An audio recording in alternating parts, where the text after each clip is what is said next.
Hello and welcome to G Fun Facts Online. Have you ever paused and just marveled at your phone? Not just at the sleek glass and metal, but at the little ghost in the machine. I'm talking about your digital assistant. You ask it for the weather, and it tells you. You ask for the nearest coffee shop, and it gives you directions. Or how about when you type a jumbled mess of words into a search engine, and it somehow knows exactly what you were looking for? It feels like magic, right? Like the computer is actually thinking, actually understanding you. Well, today we're pulling back the curtain on that magic. It's not sorcery, it's a fascinating field of artificial intelligence called natural language processing, or NLP for short. This is the technology that builds the bridge between our messy, complex, beautiful human language and the cold, hard logic of computers. It's the engine that allows machines to read, comprehend, interpret, and even generate language in a way that's genuinely useful. And you might be surprised to learn it's already woven so deeply into our daily lives, from filtering out spam emails to instantly translating conversations, connecting us across the globe.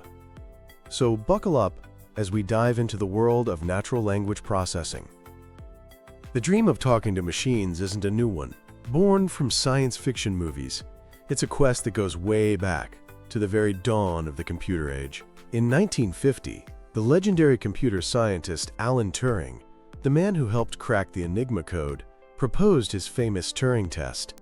The test was a way to measure a machine's intelligence, and a key part of it was whether a computer could interpret and generate human language convincingly enough to fool a person. That was the starting gun. The early days of NLP, from the 50s all the way to the early 90s, were dominated by what we call a symbolic or rule-based approach. Imagine trying to teach a computer English by writing down every single grammar rule you learned in school. And then some. That's basically what they did. They programmed computers with massive handwritten rule books of grammar and syntax. One of the rock stars of this era was a program called SHRDLU. It could have a conversation with a user about a very specific, limited world, a world of blocks on a table. You could tell it, pick up the big red block and it would understand. Then there was Eliza, a chatbot created in the 1960s that mimicked a psychotherapist. It worked by recognizing keywords in what you typed and turning your own sentences back at you as questions. People were astounded by how human-like it felt, even though it was quite simple. But these systems had a major weakness. They were brittle. They only worked within their strict, predefined rules. They couldn't handle the sheer messiness, the exceptions, and the ambiguities of real human language. Then, in the late 80s and 90s, a revolution happened. The statistical revolution. Instead of painstakingly handwriting rules, researchers thought, what if we just give the computer a massive library of books and let it learn the rules itself? This was the birth of statistical NLP. Using machine learning algorithms, computers started analyzing huge amounts of text and voice data, learning the statistical probabilities of how words and phrases fit together. This is where techniques like n-grams came in, which look at sequences of words, like New York being more likely to appear together than New Fork. The computer wasn't understanding grammar in the human sense, but it was getting very good at predicting patterns. This was a huge leap forward. But the biggest leap was yet to come. The 21st century brought us neural networks and deep learning.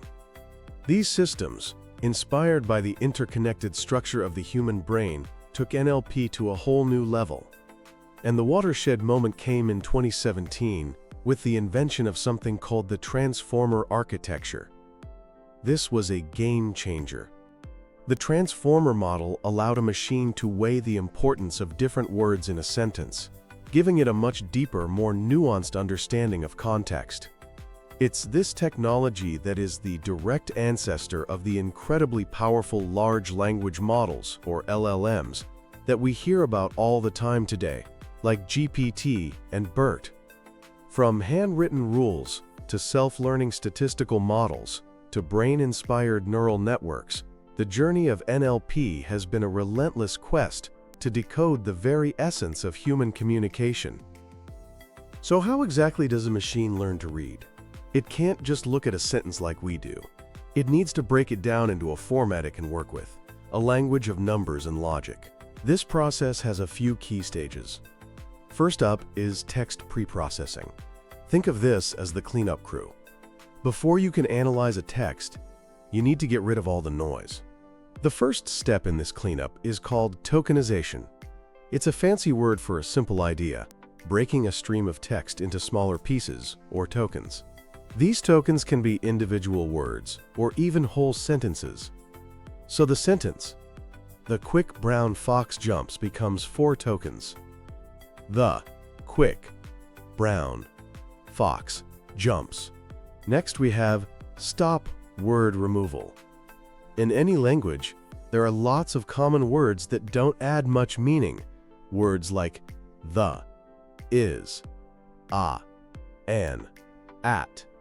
These are called stop words. NLP systems often remove them to focus on the words that carry the real information. After that, we often see stemming and lemmatization. These are 2 techniques to get words down to their root form. For example, the words running, ran, and runner all come from the root word run. By reducing them all to run, the machine can understand that they are all related, which is incredibly useful for analysis. Once the text is pre-processed and clean, it moves to the next stage, syntactic analysis. This is all about understanding the grammar and structure of a sentence. It's like diagramming a sentence in English class. One key part of this is part-of-speech tagging, or POS tagging. This is where the machine identifies and labels each word as a noun, verb, adjective, adverb, and so on. It figures out that in the quick brown fox, fox is a noun, and quick and brown are adjectives describing it. Then there's parsing, which goes a step further and analyzes the full grammatical structure, understanding how all the words connect to form a coherent sentence. But knowing the grammar isn't enough. You need to know the meaning. That brings us to the final and most magical stage, semantic analysis. Semantics is the study of meaning. This is where the computer tries to figure out the intent behind the words. This is a huge challenge because human language is full of ambiguity. Take the word bank. Does it mean a financial institution where you keep your money, or the land alongside a river? Without context, you can't know. Semantic analysis is the process of using the surrounding words and the overall context to figure out the correct meaning. It's how a search engine knows that when you search for Apple stock, you mean the company, not the fruit. So, from breaking text into tiny tokens to understanding the nuances of meaning, these are the core building blocks that allow a machine to go from a string of characters to actual comprehension. When we talk about natural language processing, it's helpful to think of it as having 2 main pillars, 2 sides of the same coin. These are natural language understanding, or NLU, and natural language generation, or NLG. Let's start with understanding. NLU, as the name suggests, is all about a machine's ability to comprehend human language. It's the input side of the equation. It's about reading, listening, and figuring out what is being said. A great example of NLU in action is sentiment analysis. Companies use this all the time to scan through thousands of product reviews or social media comments to determine the overall emotional tone. Is the feedback positive, negative, or neutral? This gives them a real-time pulse on public opinion without having to read every single comment manually. Another key NLU task is named entity recognition, or NER. This is about identifying and categorizing important bits of information in a text. For instance, it can scan a news article and automatically pull out all the names of people, organizations, locations, and dates.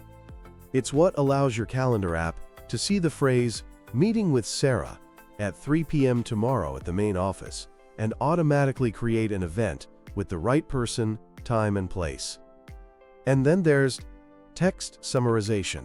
We're all drowning in information, and NLU can help by automatically creating a short, accurate summary of a long article or report, giving you the key points without the fluff. So that's NLU, the comprehension engine. Now let's look at the other pillar, natural language generation, or NLG. This is the output side. It's about the machine's ability to produce human-like text. Once the machine has understood something, NLG is how it communicates its response back to us. The most obvious examples are chatbots and virtual assistants. When you ask Siri or Alexa a question, NLU first figures out what you asked, and then NLG constructs the spoken or written response. It's what makes the conversation feel natural. But NLG goes far beyond simple chatbot responses. It's now used for content creation. There are NLP models that can write news articles, generate financial reports, and even create poetry or scripts based on a simple prompt. And of course, there's machine translation. Services like Google Translate rely heavily on NLG.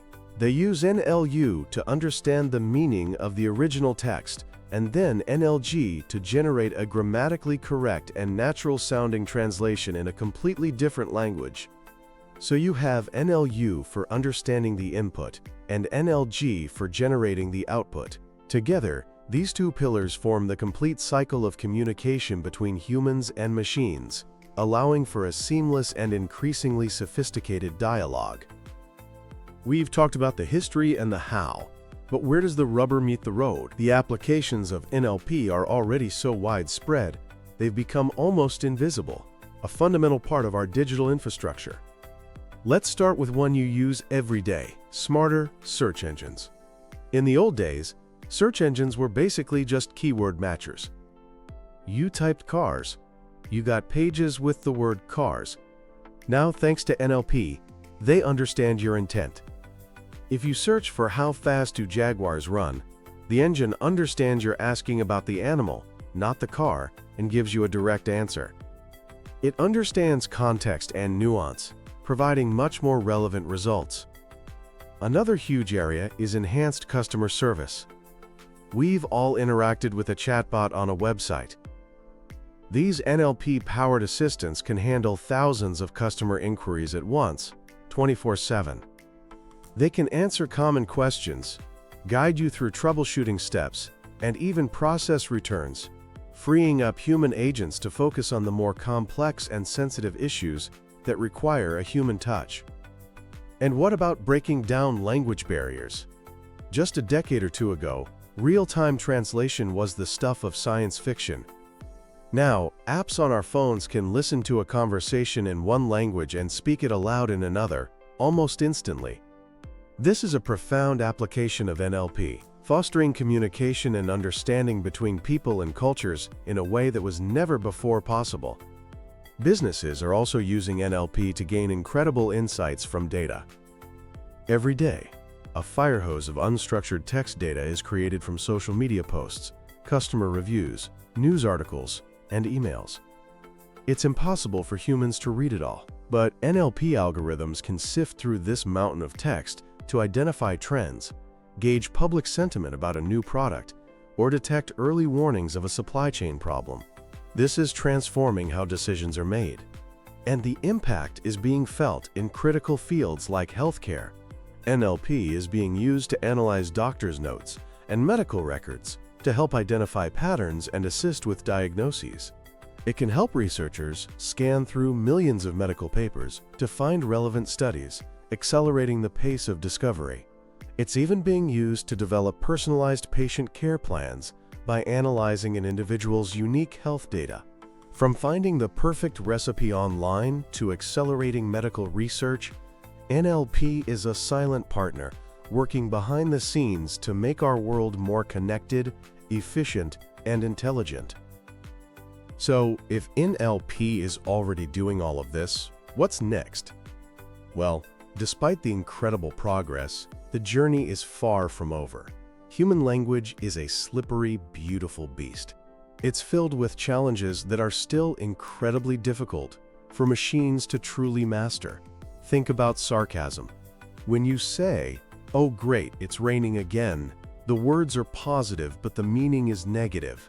a machine needs a deep understanding of context and tone to catch that. Then there are cultural nuances, idioms and slang that evolve constantly. These complexities are the current frontiers of NLP research. There's also a very important challenge we need to be mindful of: bias. NLP models learn from the data we give them. If that data, which is text from the internet and books, contains historical or societal biases against certain groups, the model will learn and perpetuate those biases. Ensuring fairness and preventing these models from making unfair or inaccurate outcomes is a major focus for the AI community. But the future of NLP is undeniably bright and exciting. We can expect to see models that are even more sophisticated, with a much deeper grasp of context and the ability to maintain a coherent conversation over a much longer period. The multilingual capabilities will continue to improve, eventually erasing language barriers almost completely. We'll also see a tighter integration of NLP with other AI technologies, like computer vision. Imagine an AI that can not only describe what's in a picture, but also tell a story about it, or answer complex questions about the scene. This will lead to more intuitive and seamless ways for us to interact with technology. As researchers keep pushing the boundaries of what's possible, we're moving toward a future where the line between human and machine communication becomes increasingly blurred. This isn't about replacing human connection, but augmenting it, unlocking new possibilities for collaboration, creativity, and understanding on a global scale. The conversation is just beginning. Thank you for tuning in to G Fun Facts Online.